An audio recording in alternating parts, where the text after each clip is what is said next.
Lalu apa informasi terkini jelang acara puncak KTT G20 di Bali? Kita tanyakan kepada rekan Fadis Abi langsung dari Bali.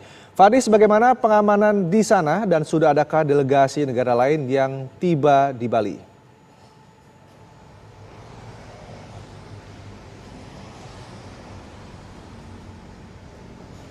Rendra dan juga pemirsa Kabar Pagi dapat kami informasikan untuk berkaitan mengenai pengamanan KTT G20. Memang pihak kepolisian dan juga TNI ini akan terlibat secara langsung dan total kami mencatat akan ada 9.700 pasukan gabungan yang akan mengamankan jalannya KTT G20.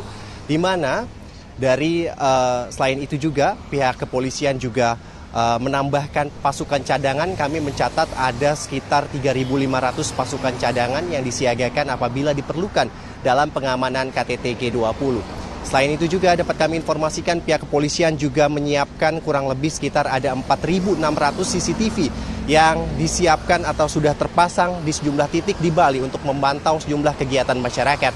Dan berkaitan mengenai kemacetan lalu lintas yang kerap terjadi di Bali, pihak kepolisian bersama dengan Dinas Perhubungan ini Bali ini melakukan kebijakan untuk melakukan sistem ganjil genap.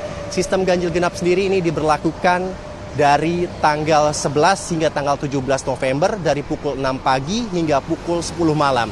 Dan nantinya dalam sistem ganjil genap tersebut ini hanya sejumlah kendaraan, baik sejumlah kendaraan ganjil di tanggal ganjil, kemudian juga kendaraan genap di tanggal genap ini yang bisa masuk ke 10 titik kawasan, salah satunya adalah di kawasan Nusa Dua.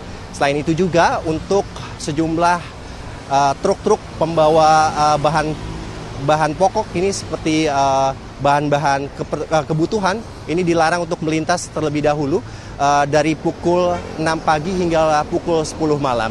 Dan selain itu juga dapat kami informasikan berkaitan mengenai untuk menunjang ini alat transportasi bagi para delegasi dan juga kepala negara. Ini kami mencatat memang pihak kepolisian dan juga pihak pemerintah Indonesia telah menyiapkan sejumlah kendaraan listrik baik motor dan juga mobil.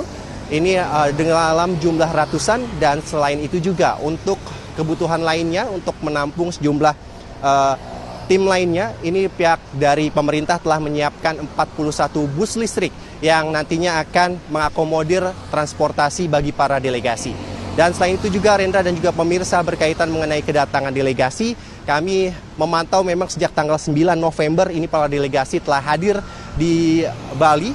Dan selain itu juga mereka telah mengikuti sejumlah rangkaian kegiatan menuju KTT G20. Di antaranya adalah Indonesia Net Zero Summit yang kemarin diselenggarakan oleh Kadin Indonesia.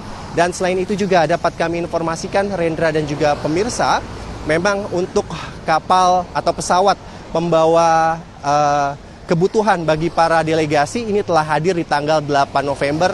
Kami mencatat sudah ada 3 pesawat pembawa logistik ini yang telah parkir di base off Bandara Igusti Ngurah Rai. 3 kapal tersebut adalah milik dari Tiongkok, kemudian Amerika Serikat dan juga Arab Saudi. Dan mereka membawa sejumlah perlengkapan keamanan yang dibutuhkan untuk kepala negara mereka masing-masing. Dan selain itu juga Presiden Joko Widodo memang mengkonfirmasi total nantinya akan ada 17 kepala negara yang nantinya akan hadir mengikuti KTT G20. Dari 17 tersebut diantaranya merupakan Presiden Amerika Serikat Joe Biden dan juga Presiden Tiongkok ini Xi Jinping yang nantinya akan terlibat dalam KTT G20. Untuk sementara itu saja yang dapat kami informasikan. Kami kembalikan kepada Rendra. Baik, terima kasih Fadis Abi mengabarkan langsung dari Bali. Selamat bertugas kembali.